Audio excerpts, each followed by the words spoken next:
노인장교양보험 제도에 대해서 지난 시간에 그 중요한 부분들 좀 설명드렸어요. 제가 일본의 개호보험과 좀 노인장교양보험 제도에 대해서 좀 비교해드렸죠. 네. 그래서 일본 개호보험은 시험에 나오진 않지만 그러나 우리가 노인장교양보험 제도가 어떻게 만들어졌는지에 대해서 좀 알기 위해서 지난 시간에 제가 개호보험을 조금 설명을 드렸죠. 그러니까 개호보험과 우리 노인장교양보험 제도의 다른 점은 우리는 노인장교양보험제도는 국민건강보험공단이 보험자다 그랬어요.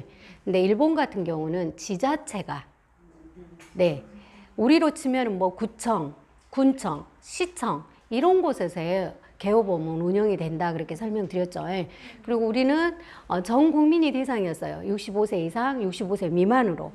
근데 일본 같은 경우는 40세 이상이 대상입니다. 그래서 보험료도 40세 이상부터 납부하게 돼 있어요. 그래서 우리보다 조금 보험료도 많이 냅니다. 왜? 연령을 제한을 뒀잖아요. 40세 이상 이렇게. 그리고 우리하고 또 다른 점, 우리는 가족요양을 할 수 있다 그랬어요. 가족이 자격을 취득해서 가족이 내 부모나 내 형제나 내 친척을 케어해 줄 수 있다 그랬어요.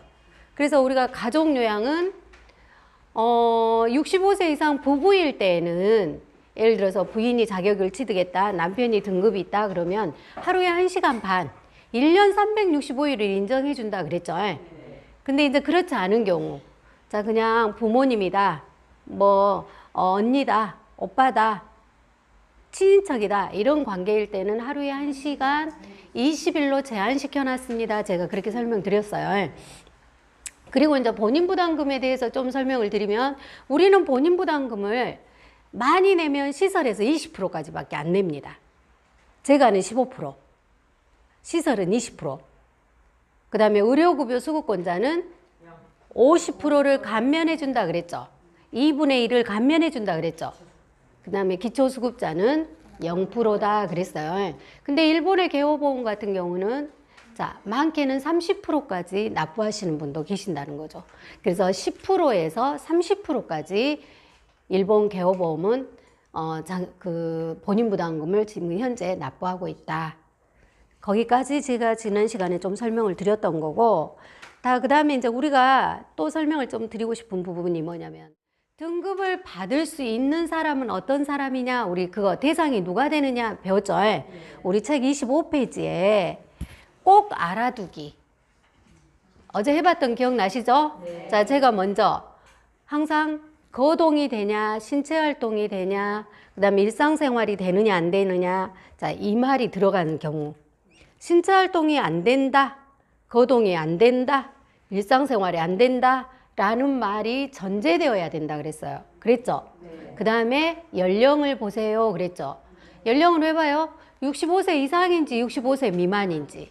왜? 65세 미만일 때는 노인성 질병을 앓고 있어야 된다 그랬어요. 우리 책에 그 노인성 질병이 25페이지에 보시면 가부터 그 뒷페이지 26페이지 자 서까지 설명이 되어 있죠. 네. 그래서 이 노인성 질병을 물어보는 문제도 나옵니다. 어떻게 문제를 물어보냐면요. 다음 중 65세 미만일 경우 해당되는 질병이 어떤 거냐 이렇게 물을 거예요. 그러면 지금 우리 책에 있는 노인성 질병에 포함이 되어야지 65세 미만은 등급을 받을 수 있다는 얘기죠. 근데 이걸 안 읽어보면은 선생님들 노인성 질병이 뭔지 알고 답을 고를 수 있어요? 없어요?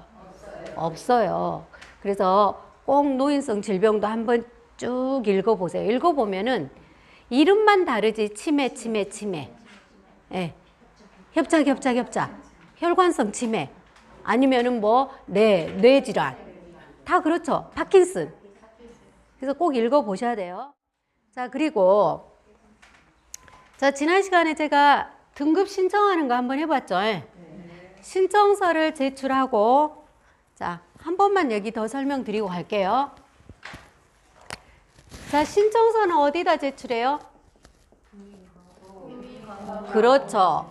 노인장교양보험의 보험자인 국민건강보험공단에다가 신청서를 제출하죠. 자, 신청서는 누가 제출할 수 있다 그랬어요? 본인 할 수 있다, 없다? 있다. 본인이나 친척이나 친인척, 그 다음에 시정군수 구청장이 지정한 자, 그 다음에 동사무소에 있는 사회복지 전담 공무원, 그 대신 동의를 구해야 되죠. 네, 그렇게 됐을 때 신청서를 제출하면, 그 다음에 뭘 나왔어요? 방문조사를 나왔죠. 자, 방문조사는 누가 나왔나요? 건강보험공단 직원이 방문조사를 나옵니다. 근데 우리 시험에 이제 어떤 식으로 내냐면 구청 직원이 나왔다 이렇게 나올 거예요. 맞아요? 틀려요? 틀려요. 무조건 건강보험공단에다 우리가 신청서를 넣기 때문에 건강보험공단 직원이 방문조사를 나오죠. 그래서 52개의 항목을 체크한다 그랬죠. 자, 이것도 문제를 낼 때 52개의 항목을 25개의 항목, 40개의 항목 이런 식으로 낼 거예요. 맞아요? 틀려요? 틀려요. 52개 해야죠. 그렇죠?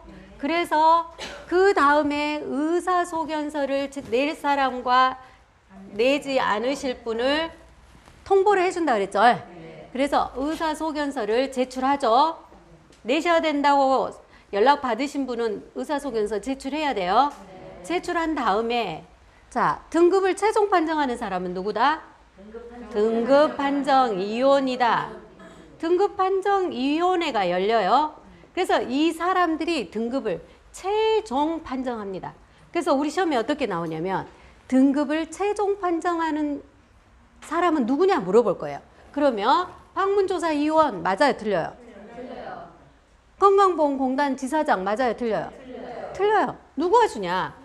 등급판정위원회가 최종 판정을 합니다.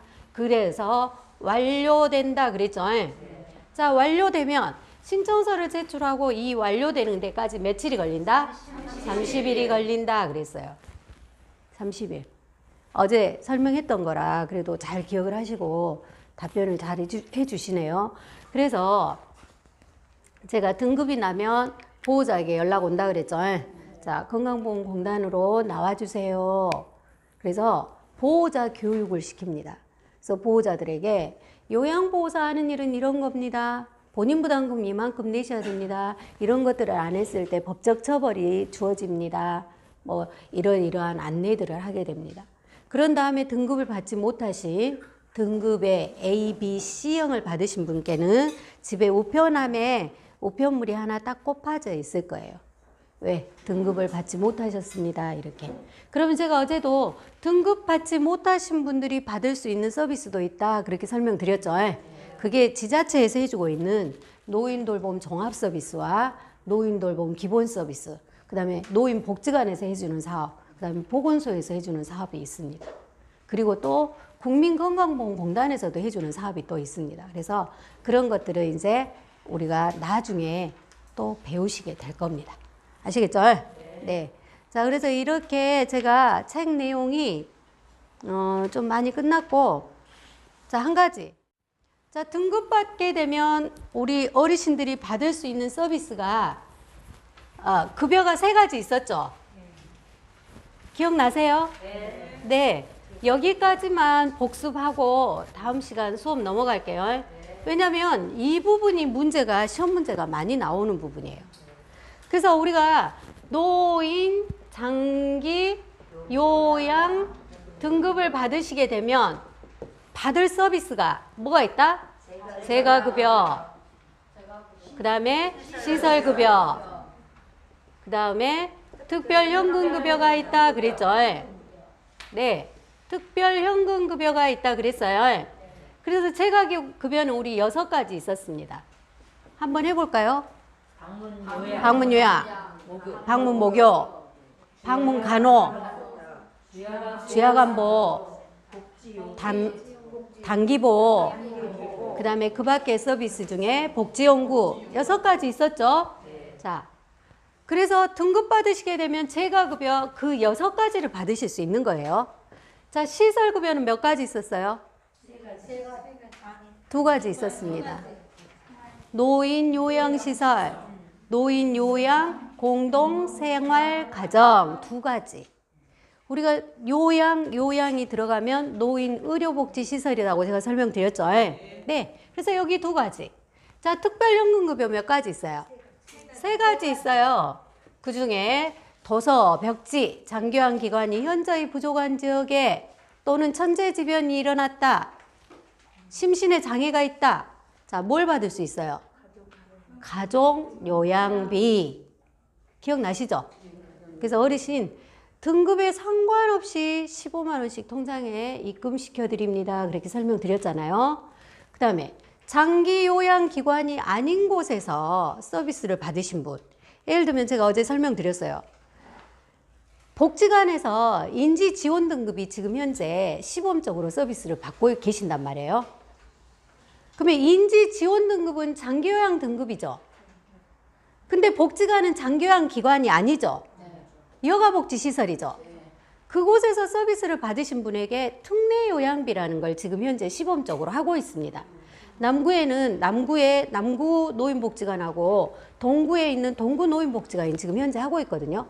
근데 그곳에서 특례요양비라는 거를 인지 지원 등급을 받으신 분들이 장교양 기관이 아닌 곳에서 서비스를 받은 경우, 지금 우리 책에도 보시면은, 자, 특례요양비 한번 봐보세요. 우리 책 32페이지. 특례요양비 나와 있죠? 32페이지 보시면 제가 한번 읽어볼게요.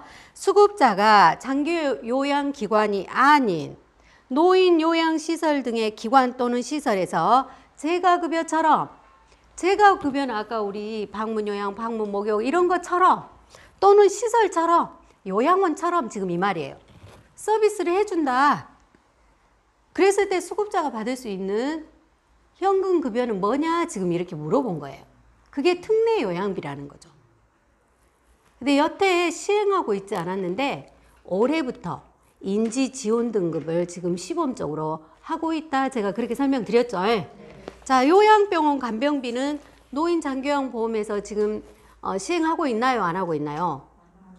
안 하고 있다 그랬죠. 왜? 요양병원은 국민건강보험으로 운영되고 있다. 제가 그렇게 설명드렸죠. 그래서 여기 현재 현금급여에서 요양병원 간병비는 안 하고 있으니까 시험 문제에 안 나올 것이다. 그렇게 생각하시면 돼요? 안 돼요? 안 돼요. 나올 수도 있어요. 네. 자, 여기까지 제가 설명드린 거. 다음 중 장기요양 인정 신청자가 아닌 것은 1번 본인, 2번 가족, 3번 친족, 4번 통장, 5번 시장이 지정한 자. 답은 몇 번일까요? 네, 맞습니다. 답은 4번 통장이 아닙니다.